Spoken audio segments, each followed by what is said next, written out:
मैं डॉक्टर भामा अग्रवाल राजीव गांधी राजकीय महिला महाविद्यालय भिवानी की ओर से हिंदी की इस कक्षा में आप सबका स्वागत करती हूँ, अभिनंदन करती हूँ। प्यारे बच्चों, आइए आज हम कबीर की साखी संख्या 37, 38 और 39 का अध्ययन करते हैं।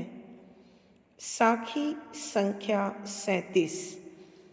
चिंता चिति निबारिये, फिर बूझिए न कोई, इंद्री पसर मिटाइए, सहजी मिलेगा सोई। प्रसंग प्रस्तुत साखी हमारी हिंदी की पाठ्य पुस्तक मध्यकालीन काव्य कुंज में संकलित कबीर की साखियों से ली गई है। इन साखियों के रचयिता संत काव्य धारा के प्रवर्तक कवि संत कबीर हैं। संदर्भ: इस साखी में कबीरदास जी मनुष्य को समझा रहे हैं कि हे मानव, जब तक तेरे मन में चिंताओं का वास है, जब तक तेरी इंद्रियां तेरे काबू में नहीं हैं, अर्थात आँख, नाक, कान, जीभ और त्वचा अपनी इच्छा अनुसार आचरण करते हैं, तब तक तुझे प्रभु की प्राप्ति नहीं हो सकती। इसलिए एक सच्चे साधक को अपनी पांचों ज्ञानेंद्रियों को और मन को काबू में रखना चाहिए। इसकी चंचलता पर अंकुश लगाकर इन्हें अपनी बुद्धि के अनुसार आत्मा के दिखाए मार्ग पर चलने की अनुमति देनी चाहिए। ऐसा होने पर प्रभु की कृपा सहज ही मिल जाएगी। इन्हीं भावों को समझाते हुए कवि कहते हैं कि व्याख्या। पहले बच्चों, शब्दों के अर्थ। चिंता, चिंता करना। चिति, मन से। निबारिये, मुक्त कर लीजिए, उसे आज़ाद कर दीजिए। फिर बाद में बूझिए, पूछिए या पहेली सुलझाना, न नहीं कोई, कोई भी। इंद्री, इंद्रियों का अर्थात ज्ञान इंद्रियों का। पसर, फैलाओ, प्रसार। मिटाइए, मिटा लीजिए। सहजी, बड़े आराम से। मिलेगा, मिल जाएगा। सोई, वो सब जो तेरी इच्छा है। व्याख्या। कबीरदास जी मानव को समझाते हुए कहते हैं कि हे मानव, यदि तुझे अपने लक्ष्य को प्राप्त करना है तो सर्वप्रथम अपने मन और इंद्रियों को एकाग्र करना सीखना होगा। इसी प्रकार ईश्वर की भक्ति करनी है और ईश्वर को पाना है तो हे मानव, सबसे पहले अपने मन को काबू में रख, उसे चिंताओं से मुक्त कर, क्योंकि सफलता चिंता करने से नहीं, पुरुषार्थ करने से मिलती है। हम अपनी मंजिल की ओर किसी एक स्थान पर बैठे बैठे सोचने से वहाँ तक नहीं पहुँच सकते। उसके लिए हमें कदम बढ़ाने पड़ते हैं। तो यहाँ कवि यही कह रहे हैं कि हे मनुष्य, यदि तुझे ईश्वर की कृपा को पाना है, ईश्वर की दया चाहिए, तो मन में केवल ये विचार मत कर कि मुझे ईश्वर चाहिए, कैसे मिलेंगे, बल्कि तू ईश्वर में अपना ध्यान लगा और मन में अनावश्यक बातें आने से रोक। फिर तुझे उसे प्राप्त करने, उसे अर्थात ईश्वर को पाने के लिए किसी से कोई मार्गदर्शन की आवश्यकता नहीं होगी। और मानव, जो ये तेरी ज्ञान इंद्रियां हैं, जो तेरे इंद्रियों का फैलाव है, इसे तू संसार की मोहमाया से, विषय वासनाओं से परे ले जा। ऐसी स्थिति में पहुंचने पर साधक ईश्वर की निकटता को, पूर्णता को पा लेता है। प्यारे बच्चों, आप लोगों ने सुन रखा है कि योजनाबद्ध तरीके से किया गया कार्य शुरुआत के साथ ही आधा पूरा हो जाता है। तो यदि हम इसी तथ्य को अपने मन मस्तिष्क में रखें और ईश्वर की भक्ति की राह पर चलते हुए अपने मन के भटकाव और इंद्रियों के प्रसार को काबू में कर लें, तो ईश्वर की प्राप्ति सहज और सुलभ हो जाएगी। कहने का अभिप्राय यह है कि आंखें ईश्वर का दर्शन करें, कान प्रभु का गुणगान करें, जीभ प्रभु का जाप करें, हाथ जीव की सेवा करें और मन प्रतिपल हर कार्य को पूर्ण करते हुए ईश्वर को समर्पित होता हुआ जीवन के पथ पर आगे बढ़े, तो ऐसा हो ही नहीं सकता कि एक साधक को ईश्वर की प्राप्ति ना हो। इसलिए कवि मनुष्य को समझाना चाहते हैं कि हे मानव, तू पूर्ण रूप से ईश्वर में ध्यान लगा और संसार के कार्यों को करता चल। भावार्थ, कवि के कहने का भाव यह है कि जब तक मनुष्य का मन चंचल होकर भटकता रहेगा, तब तक ईश्वर की कृपा प्राप्त नहीं होगी। विशेष यहाँ कवि ने ईश्वर की प्राप्ति के लिए मन और इंद्रियों को वश में रखने की बात कही है, उपदेश दिया है, समझाया है। संदूकड़ी भाषा में रचा गया पद है, शांत रस है, प्रसाद गुण है, दोहा छंद और गेय शैली है। प्यारे बच्चों, यहाँ अब आप अलंकार देखिए। चिंता चिति अनुप्रास, इंद्री पसर मिटाइए संदेश अलंकार। यानी इस पद में अनुप्रास संदेश अलंकार का सुंदर सटीक प्रयोग हुआ है। साखी संख्या 38। कबीर मारू मन को टूक टूक हवे जाई, विषय की क्यारी बोई करी, लूनत कहाँ पछिताई। प्रसंग पूर्ववत। संदर्भ, यहाँ कबीरदास जी इस साखी में मनुष्य को ईश्वर की प्राप्ति के मार्ग में सबसे बड़े बाधक मन अर्थात मन की चंचलता को समझाते हैं, बताते हैं और कहते हैं कि जब तक मनुष्य अपने मन को वश में नहीं करेगा, तब तक उसे संसार में कोई भी लक्ष्य सार्थक रूप में प्राप्त नहीं होगा, क्योंकि मन हमेशा आराम चाहता है, खुशी चाहता है, क्षणिक आनंद चाहता है। इसलिए कबीर का संदेश है कि मन को काबू में रख और लक्ष्य की ओर आगे बढ़। ऐसा समझाते हुए कबीरदास कहते हैं कि व्याख्या। पहले बच्चों शब्दों के अर्थ। कबीरदास जी। मारू काबू में करना, वश में करना, मारना। मन कु का अर्थ है मन की चंचलता को। टूक टूक टुकड़े टुकड़े, हावे माने होना, जाई माने जाएंगे। विष जहर की क्यारी फसल पौध बेल आदि बोई बोने करी करके लूनत काटने पर कहा क्यों पछताई पश्चाताप करता है पछताता है। व्याख्या। कबीर मारू मन को कि कबीरदास जी कहते हैं, हे मानव तू अपने मन की चंचलता को मार।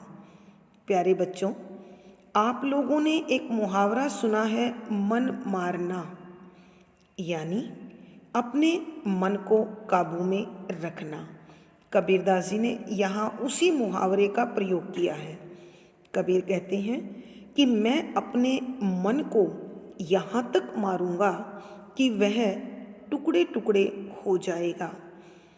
इन पंक्तियों का सार्थक अर्थ यह है कि हे मानव, तू अपने मन को यहाँ तक काबू में कर, इतना अधिक काबू में रख, वश में रख कि उसके मन में विषय वासनाओं का आकर्षण शामिल ही ना हो सके, अर्थात उसके मन में किसी प्रकार के दूषित विचार जन्म ही ना लें।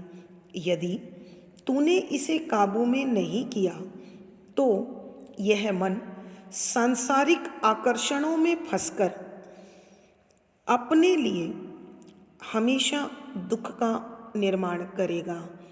बच्चों, समझने की बात यह है कि जब भी हम लक्ष्य साधन में लगते हैं, अपनी अभिलाषाओं को पूरा करना चाहते हैं, तो मन अपनी चंचलता से हमें उस मार्ग से भटका देता है। बहुत सामान्य सा उदाहरण है, आप विद्यार्थी हैं और जब भी पढ़ने बैठते हैं तो अक्सर हमें नींद आने लगती है, थकान होने लगती है, अथवा अन्य ऐसे कारण हैं जो मन को चंचलता में ले लेते हैं, जैसे टीवी चलना, मोबाइल आदि हमें अपनी ओर खींच लेते हैं और हम पढ़ाई से परे हो जाते हैं।